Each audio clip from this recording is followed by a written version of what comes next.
I used to think intrigue was something other men dealt with.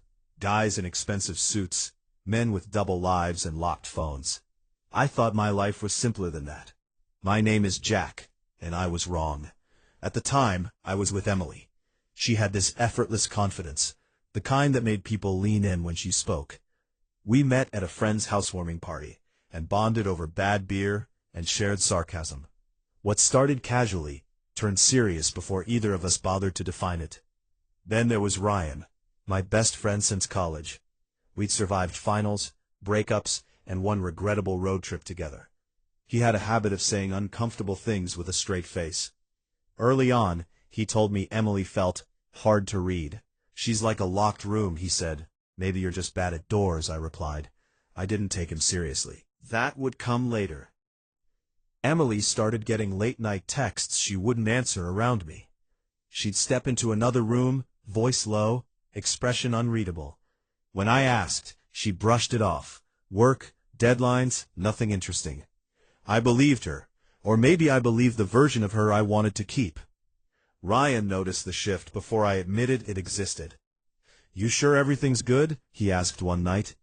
"Yeah," I said. Too fast. He didn't push. That silence should have worried me. The first crack came unexpectedly. I ran into Lily, Emily's younger sister, at a coffee shop.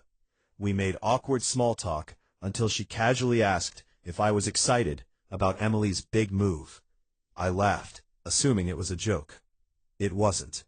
That night, Emily admitted she'd been offered a job across the country months earlier. She hadn't told me because she was waiting to see if our relationship felt strong enough to justify staying. I didn't feel chosen. I felt evaluated. Still, I stayed. Love has a way of convincing you that discomfort is temporary. Things didn't improve. I became more guarded. Emily grew more distant. Ryan, strangely, pulled away too. Then, I found out why. I learned Ryan and Emily had been meeting behind my back. Not in the way you'd expect. Ryan had been telling her things about me, my doubts about commitment, my fear of ending up stagnant, the parts of myself I rarely showed. He said he wanted her to understand me better, to stop treating the relationship like a waiting room. When I confronted him, he didn't deny it. "I thought I was helping," he said. "She was keeping you on edge, man. That's not love."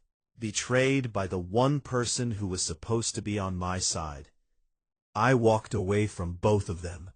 For a while, being alone felt like control. No guessing games, no unspoken expectations, just silence. Then Emily reached out. She asked to talk. Really talk. No half-truths. No leverage. Against my better judgment, I agreed. She told me the job wasn't the reason for her distance. It was her nature. She kept escape routes open because certainty scared her. If she always had one foot out the door, she never had to fully risk staying. Ryan, she said, saw through it. That's why she avoided him. "I don't know how to be steady," she admitted. "But I know you deserve someone who is." She didn't ask me to wait. And for the first time, I respected her honesty, even though it ended us. Later, I met Ryan again. The anger had faded into something quieter. "You should have trusted me enough to tell me," I said. "I should have," he replied. "I just didn't want to watch you lose yourself, trying to hold on to someone who wouldn't stay." He wasn't wrong. That truth hurt more than the betrayal. Now, my life is calmer. No suspense disguised as passion. No silence filled with meaning. I've learned that real relationships don't thrive on mystery or emotional tests. The moral?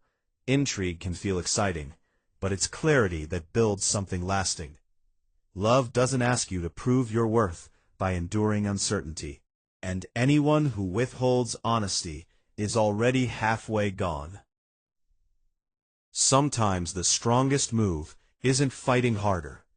It's knowing when to step back, keep your dignity, and walk forward without resentment.